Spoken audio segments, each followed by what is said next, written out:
2000년에 미국의 대통령 선거가 있었습니다.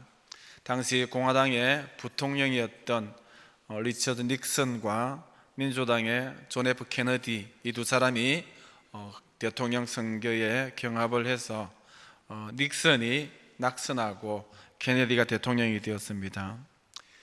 2년 뒤에 캘리포니아 주지사 선거가 있었는데 거기에 또 닉슨이 출마했지만은 거기에서도 닉슨이 낙선했습니다. 닉슨은 자꾸만 낙선했죠. 그것으로서 닉슨은 정치 생명이 끝나는 것처럼 보였습니다. 이제 정치에서 물러나서 야인이 되어서 한국을 방문했습니다. 한국을 방문했을 때에 그때 당시에 미국 대사관으로 한국에 있던 브라운이라는 사람은 그래도 한때 미국의 부통령이었기에 그를 존중하여서 공항에 마중을 나가고 애를 다 갖추었습니다. 그리고 우리나라 정부 박정희 대통령 정부에도 한때 미국의 부통령으로 있었던 닉슨이 왔기 때문에 정부가 좀 그를 존중해 주시면 좋겠고 또 그를 위하여서 만찬을 베풀어 줬으면 좋겠다라고 요청을 했는데 정부가 그것을 거절을 했습니다. 하는 수 없이 미국의 대사 브라운이 닉슨이 한국을 떠나기 전에 자기 대사관 사저에서 만찬을 열었습니다. 그리고 한국 정부의 장관, 관료, 그 높은 지위에 있는 사람들을 초청을 했습니다. 그러나 아무도 정부에서는 참석하지 아니하고 외무부 장관만 참석했다고 합니다. 여러분, 왜 많은 사람들이 초청을 했는데 거기에 응하지 못했느냐 하면 딱 그 시간에 박정희 대통령이 장관들을 불러서 청와대에서 만찬을 했기 때문입니다. 그때 닉슨이 당하였던 모욕감과 모멸감은 참으로 컸을 것입니다. 여러분, 박정희 대통령이 그 당시 이렇듯 닉슨을 철저하게 홀대하고 외면했던 이유가 무엇일까요? 닉슨은 이제 더 이상 쓸모없는 사람이 되었다라고 판단했기 때문입니다. 여러분, 박 대통령 눈에서는 닉슨이 안중에도 없는 그런 쓸모없는 사람이 되었다라고 생각했죠. 그런데 인생사는 알 수가 없습니다. 닉슨은 1968년도에 미국 대통령에 당선되어서 세계의 최고 지도자로서 복귀하는 그런 모습을 우리는 역사를 통하여서 봅니다. 여러분, 닉슨이 다시 미국의 대통령이 될 것이라는 사실에 대해서는 박정희 대통령이 꿈에도 상상도 못했던 일들이 벌어진 것입니다. 마침내 닉슨은 닉슨 독트린을 선언하고 한국에서 미군을 철수시키겠다고 공언을 합니다. 다급해진 박정희 대통령은 모든 외교 채널을 동원해서 닉슨 대통령을 만나고 정상회담을 하려고 했습니다. 그러나 닉슨 대통령은 외면했습니다. 자꾸 요청하고 자꾸 만나자라고 하니까 그러면은 당신이 미국으로 와라, 내 별장으로 와라고 이렇게 했습니다. 내가 공식 업무상에서는 당신을 만날 수 없으니까 휴가철에 나와 만나자라고 했습니다. 박정희 대통령이 다급해서 미국으로 날아갔죠. 날아가서 대통령을 만나기 위하여서 갔는데 보통 한 나라의 정상이 오면은 저 호텔 건물 밖에까지 나가서 마중하는 것이 외교의 전통이고 관례인데 그때 당시 닉슨은 밖에 나오지 않고 자기 방에 있었습니다. 회담장에 그대로 앉아 있었고 박 대통령이 거기 올라가서 그 자리에서 만나는 수모를 겪는 것을 볼 수가 있습니다. 여러분, 닉슨의 보복은 거기에서 그치지 아니하고 미국에서 최초로 한국에서 미 7사단을 철수시켰습니다. 그때 국가안보와 국민의 생명을 책임진 최고의 통수권자로서 박정희 대통령이 겪었던 위기와 곤욕과 모멸감을 이루 말할 수 없었을 것입니다. 여러분, 만약에 박정희 대통령이 닉슨이 계속해서 선거에서 실패하고 주지사 선거에서도 실패하고 철저하게 야인이 되어서 별 볼 일 없는 사람이 되어서 한국을 방문했을 때 그를 쓸모없는 사람으로 속단하지 아니하고 마음을 다하여서 그를 맞이하고 존중해주고 따뜻하게 대해주었더라면 박정희 대통령이 그 이후에 닉슨으로부터 그렇게 개인적으로나 국가적으로 수모를 되돌려받지 않았을 것이다 라는 것이죠. 여러분, 인생의 삶은 취하거나 버리거나 취사 선택으로 이루어집니다. 유익한 것은 취하려고 하고 쓸모없는 것은 미련 없이 버리는 것이 인생의 마음입니다. 사람에 대해서도 마찬가지도 달면은 삼키고 써면은 버립니다. 도움이 된다라고 생각되는 사람이 보이면은 온갖 연줄을 다 끌어 넣어서 그를 만나려고 하고 그와 관계를 가져보려고 합니다. 그러나 별 볼 일이 없고 쓸모없고 짐이라고 여기면은 매몰차게 버리는 것이 인간의 교만이고 인간의 어리석음인 것 같습니다.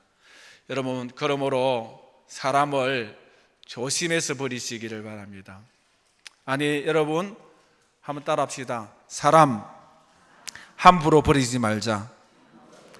여러분, 뭐 쓸모없이 보이고 내게 도움이 없이 보인다고 함부로 버리지 마시기 바랍니다. 아닙니다. 사람은 절대로 버려서는 안 되는 것입니다. 가진 권력이나 사업을 다 잃고 여러분 아무것도 가지지 않는 것 같아도 절대 그를 무시하거나 함부로 업신여기거나 버려서는 안 되는 것을 우리는 그 역사를 통하여서 교훈받습니다. 여러분, 주변에 사업에 실패한 친구가 있으면 더 좋은 친구가 되시고 힘들 때 찾아가서 더 큰 위로가 되시기를 바랍니다. 이것이 예수 믿는 사람의 하나님의 사랑을 아는 사람의 겸손이고 사랑인 줄 압니다. 여러분, 혹시 병든 친구가 있으면 따뜻한 이웃이 되어 주시기를 바랍니다. 우리 주변에 집도 없고 절도 없고 가족도 돈도 없는 이웃이 있으면 끝까지 찾아가셔서 좋은 친구가 되는 그런 인간관계를 형성하시기를 바랍니다. 여러분, 인간의 교만은 또 그 교만으로 인하여서 낭패를 당하는 일은 참 역사에 많이 있는 것을 봅니다. 여러분, 닉슨 대통령과 박정희 대통령의 상황이 역전된 것처럼 오늘 성경에도 사울왕이 있고 다윗왕이 있는데 교만한 사울왕을 꺾고 하나님 앞에 맑고 깨끗하고 겸손한 다윗을 세우는 인생의 역전의 드라마가 성경에 소개되고 있다는 것이죠. 여러분, 다윗은 골리앗을 격파했고 블레셋의 침공을 막아서 나라의 구국공신이 되었습니다. 그러나 사울왕은 다윗을 라이벌로 여기고 죽이려 했습니다. 여러분, 다윗을 죽이려 하는 그 사울이 오히려 죽고 오히려 다윗이 왕위에 오르는 것을 우리는 성경을 통하여 보죠. 여러분, 다윗과 사울은 상황이 역전되고 인생이 완전히 바뀌어 버렸습니다. 여러분, 그가 인생이 하나님 앞에서 살아가고 열심히 노력했지만 다윗이 죽임을 당할 위기에 있을 때에 하나님이 그를 살려주었죠.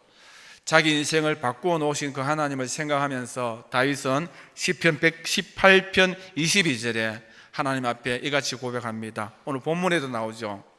건축자가 버린 돌이 짐 모퉁이의 머릿돌이 되었나니 이는 여호와께서 행하신 것이요 우리 눈에 기이한 것이로다. 여러분, 이때 건축자가 누구죠? 사울 왕입니다. 건축자가 버린 돌이 누구죠? 다윗 자신입니다. 사울 왕은 자신이 이스라엘의 건축자라고 여겼습니다.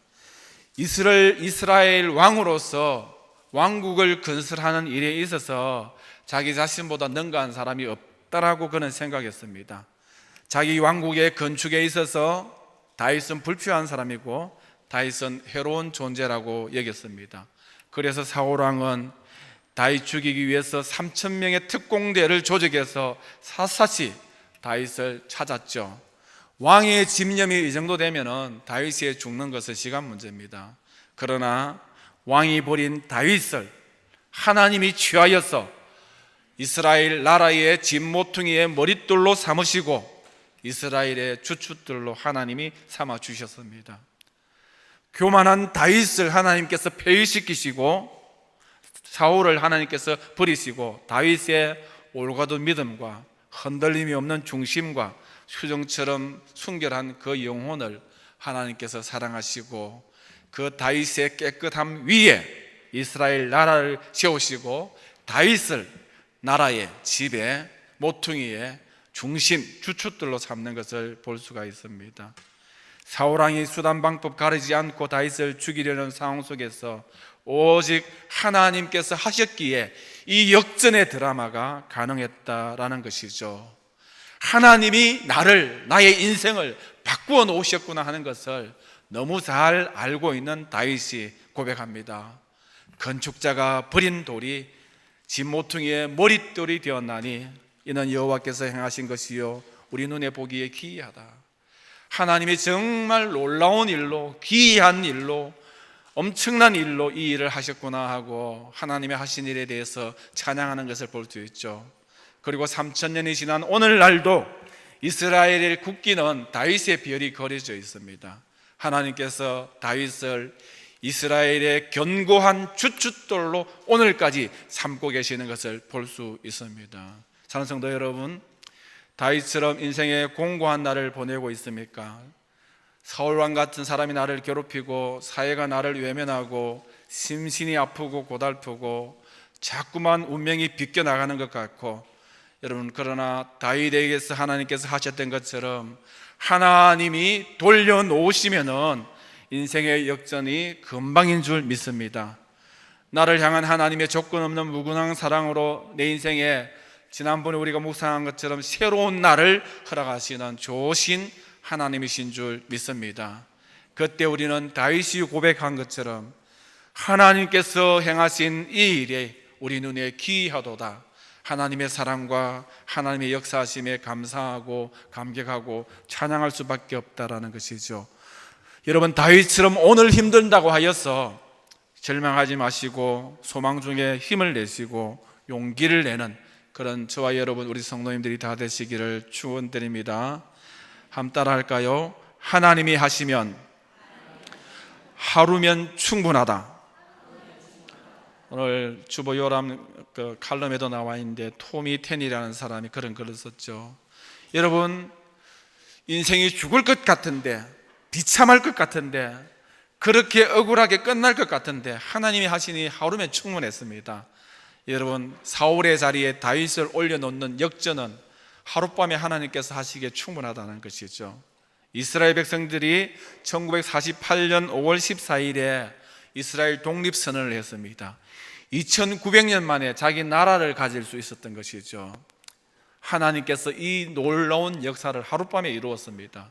안 될 것 같고 불가능할 것 같고 우리는 영원히 디아스포라가 되어서 유랑민족으로 살 것 같은데 하나님께서 하시니까 하룻밤에 그들에게 나라를 주시는 역사를 우리는 역사를 통하여서 볼 수 있죠.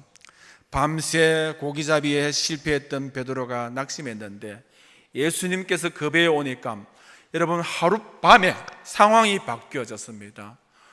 오늘 여러분, 우리 인생의 역사는 하나님이 하시면은 한 시간이면 족하고 하루면 족하고 하룻밤이면 족하다는 것이죠. 얼마든지 하나님께서 사람들이 버렸던 돌과 같은 우리가 하나님 나라에 있어서 주춧돌과 같은 귀한 주역이 될 수 있다는 것이 오늘 말씀의 교훈입니다.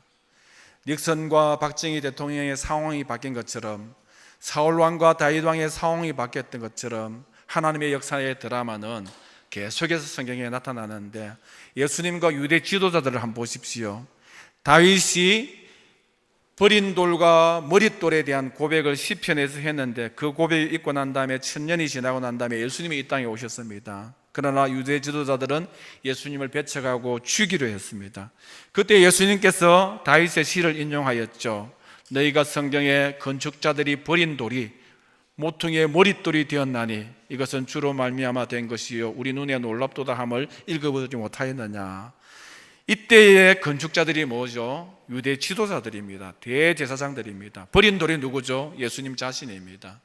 여러분, 유대 지도자들은 자신이야말로 이 땅에 하나님 나라를 건축하는 전문가라고 자부하고 교만했습니다.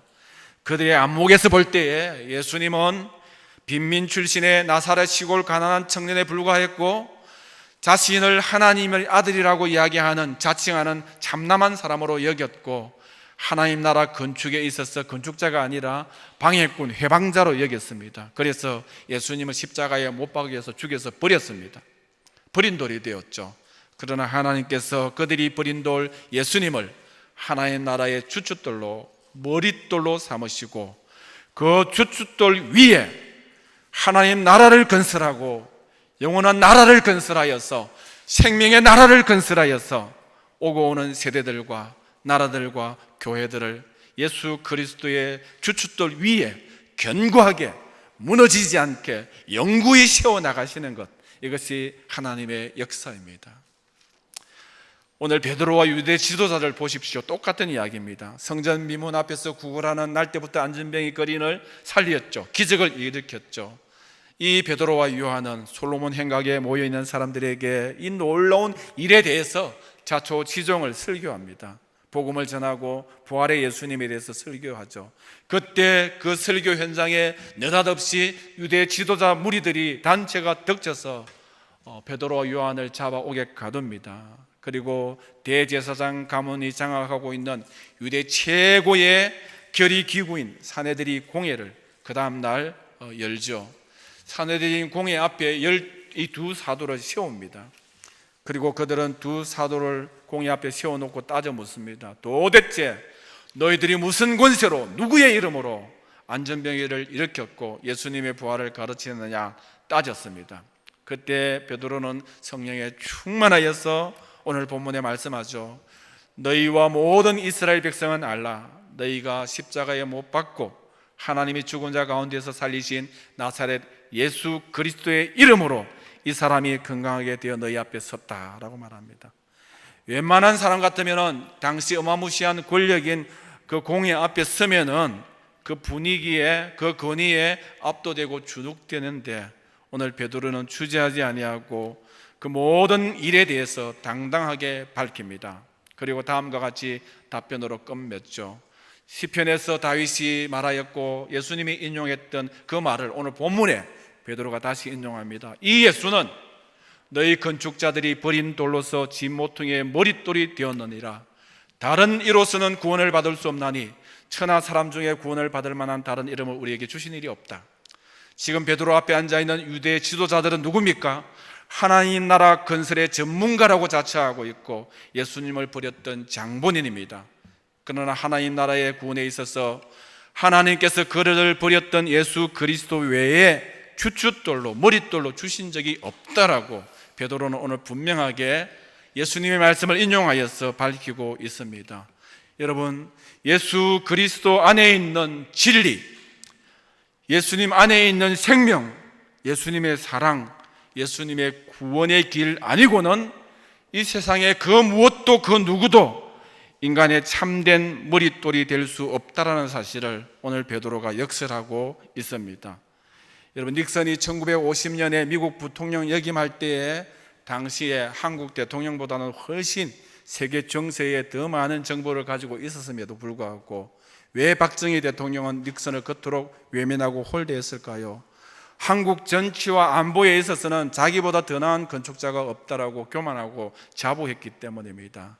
정치인으로 재기불능인 것처럼 보이는 닉슨의 좋은 정도는 아무 필요가 없다라고 사람을 버렸기 때문입니다.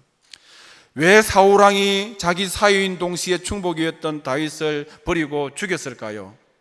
사울은 자신이 이스라엘의 머릿돌이고 자신이야말로 이스라엘의 주춧돌이라고 믿어 의심치 않았고 그런 교만한 마음으로 가득 차 있었기 때문이죠. 스스로 이스라엘의 머릿돌이 되려 했을 때에 다윗은 방해꾼이 되고 제거의 대상이 되어서 제거해 버렸습니다. 여러분, 왜 유대 지도자들은 예수 그리스도를 십자가에 못 박아 버렸습니까? 그들 자신을 하나님 나라의 머릿돌로 착각했기 때문이고 교만했기 때문입니다. 여러분, 우리 여기에서 중요한 공통점을 발견합니다. 대부분의 인간은 자신이 똑똑하다고 여길수록, 자신의 것을 가진 것이 많다고 여길수록, 직책이 높을수록 스스로 자기 인생의 머릿돌이 되려고 하는 어리석음을 범합니다. 여러분, 그러나 여러분, 어떻게 저와 여러분이 내 인생의 머릿돌이 될 수 있고 더군다나 하나의 나라의 머릿돌이 될 수 있겠습니까? 인생은 너무나도 유한하고 너무나도 연약하고 언제 어떻게 역전될지 모르고 무너질지 모릅니다. 박정희 대통령은 그렇게 자만하고 그렇게 기고만장했지만은 여러분, 자신이 우습게 여겼던 닉슨으로부터 자신이 행한 대로 보복을 당했을 뿐만 아니라 자기가 이 나라의 주춧돌이라고 생각했는데 가장 가까운 신부로부터 피살당하는 그런 어처구니 없는 일을 당하는 것이 인생입니다. 사울왕은 그토록 믿었던 자신의 전 군대와 사랑하는 세 아들이 하루아침에 전멸되는 것을 자기 눈으로 목도해야만 했습니다. 그리고 끝내 그 자신도 스스로 목숨을 끊고 마는 그런 어처구니 없는 인생의 종말을 맞이하게 됩니다. 이스라엘 나라 왕국에 있어서는 내가 주춧돌이다, 내가 머릿돌이다. 그 외의 모든 사람들은 하찮은 자들이다, 의미 없는 자들이다, 다윗 같은 존재는 버려져야 될 자들이다. 그 돌들을 버려버렸습니다. 그러나 그가 어떻게 되었습니까? 그가 진정 머릿돌이 되고 주춧돌이 될 수 있었습니까? 하나님께서 훅 불어버리니까 여러분, 사울왕이 어떻게 되었습니까? 그 아들과 그 자신이 너무나도 처절하게 멸망당한 비참한 종말을 맞이하는 것을 볼 수 있습니다. 여러분, 예수님을 버린 유대 지도자들이 어떻게 되었습니까? 그들이 교만하여서 이 나라의, 이 교회의, 이 성전의 주춧돌이야말로 우리라고 자부하고 예수님을 십자가에 못 박아 버렸는데 그들이 어떻게 되었습니까? 성자 하나님조차 알아보지 못하고 십자가에 못 박고 오늘 이스라엘교회도 악명 높게 거론되는 영구히 역사의 오명을 벗지 못하는 그런 죄인으로 전락하는 것을 보게 됩니다. 인간은 그 어떤 경우에도 자신을 위해서든 타인을 위해서든 결코 인간을 위한 주춧돌이 될 수 없습니다. 인간의 그 어떤 사상이나 철학도, 나라도, 여러분, 권세도, 정권도 인생이란 짐 모퉁이의 주춧돌이 될 수 없다라는 것이 말씀의 교훈입니다. 인간이 하나의 나라의 머릿돌이 될 수 없는 것은 더더욱 그러합니다. 그렇지 않습니까? 여러분, 저와 여러분은 코끝에 죽음을 달고 다니는 유한한 존재입니다. 언제 이 세상의 개인적인 종말을 맞이하게 될지, 언제 하나님께서 부르면은 우주적인 종말을 맞이하게 될지 알 수 없는 것이 인생입니다. 여러분, 저희 형님은 젊은 시절에 둘째 형이 기고만장하고 교만하고 거들먹거리기 잘하고 모태신앙으로 태어났는데 교회 잘 안 가고 부모 쏙썩이고 친구들하고 어울리고 하나님이 살아계시기는 어디 살아계시느냐 이런 말도 하고 자기 인생은 자기가 주춧돌이라고 생각했어요. 그런데 하나님께서 그를 쳐서 징계를 주고 징벌하여서 연거푸 2번을 엄청난 어려움을 당했습니다. 그러고 난 다음에 코가 꺾어지고 납작 엎드려져서 하는 이야기가, 엉규야, 하나님 앞에 까불지 마라. 제가 마음으로 뭐라고 했는지 압니까? 형이나 까불지 마라 이렇게 했어요. 하나님 앞에 까불지 마라. 하나님이 한 번 훅 불어버리면 인생 다 날아가는 거죠. 하나님의 콧김에 날아가고 하나님의 입김에 죽고 만다. 까불지 마라 이렇게 얘기하더라고요.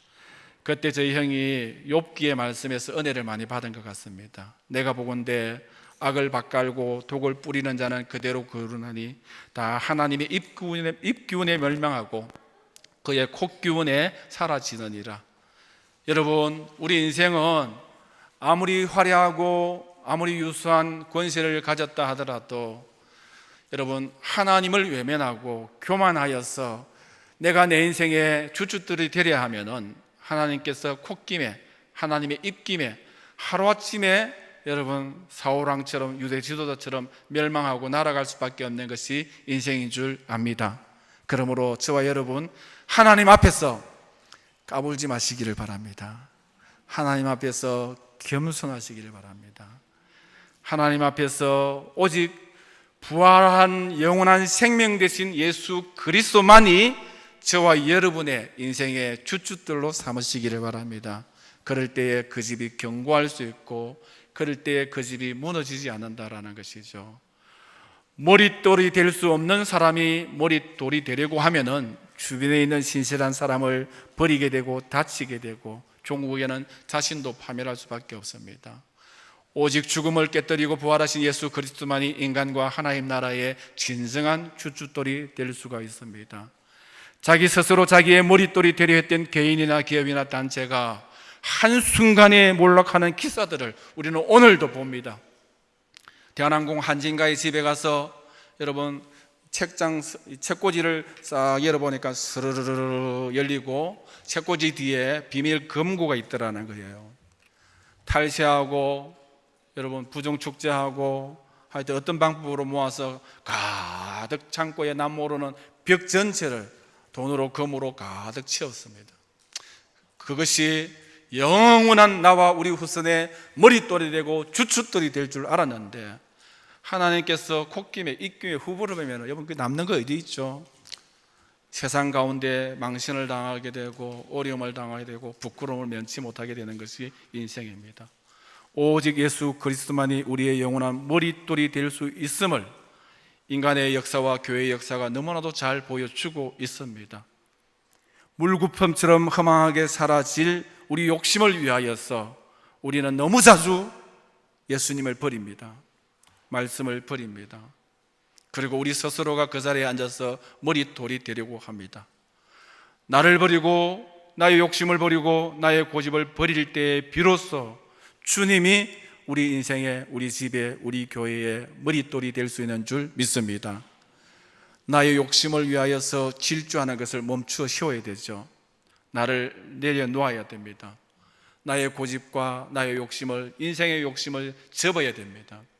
그것으로서 우리 집을, 우리 자녀의 집을 견고하게 세우겠다라는 것은 참으로 어리석은 것이다라고 오늘 말씀은 다시 한번 우리에게 교훈하고 있습니다. 예수 그리스도 그분만이 우리 교회와 우리 인생의 진정한 머릿돌이 될 수 있을 줄 믿습니다. 예수님 안에, 말씀 안에, 믿음 안에 순종으로 세워갈 때만이 흔들림이 없는, 무너지지 아니하는 견고한 집이 될 줄 믿습니다. 그래서 시편 127편 1절에 여호와께서 집을 세우지 아니하면 세우는 자의 수고가 헛되고 여호와께서 성을 지키지 않으면 파수꾼의 깨어 있음이 허사다라고 말씀하는 것 진리죠. 하나님께서 내 집 짓지 않으면 지을 수가 없다라는 것입니다. 다윗은 그가 하나님 집을 지으니까 하나님이 다윗의 집을 지어주셨죠. 하나님이 주춧돌이 되니까 견고한 집이 될 수 있었습니다. 마태복음 7장 24절에 그러므로 누구든지 나의 이 말을 듣고 행하는 자는 그 집을 반석 위에 지은 지혜로운 사람 같으니 비가 내리고 창수가 나고 바람이